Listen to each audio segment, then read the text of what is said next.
আমি ওদের সাথে কিছুখানি পথ যাব শুধু সাথে থাকার জন্য, দেখার জন্য যে ওরা একা নয়, সাথে নাগরিক সমাজ সবাই আছে।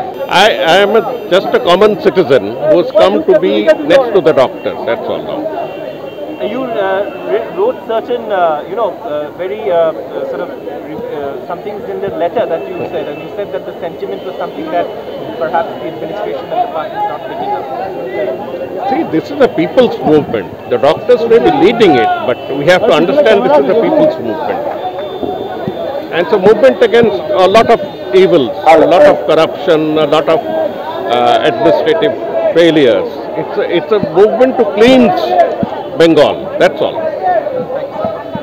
আজকে আপনার চিকিৎসকদের সঙ্গে আন্দোলনে হাঁটার কি কারণ, কোন ভাবনা থেকে? আমি ওদের সাথে কিছুখানি পথ যাব শুধু সাথে থাকার জন্য, দেখার জন্য যে ওরা একা নয়, সাথে নাগরিক সমাজ সবাই আছে।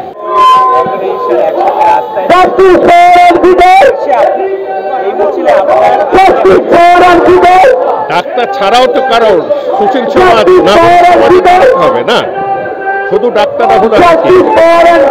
আমি নাগরিক হিসেবে এসেছি।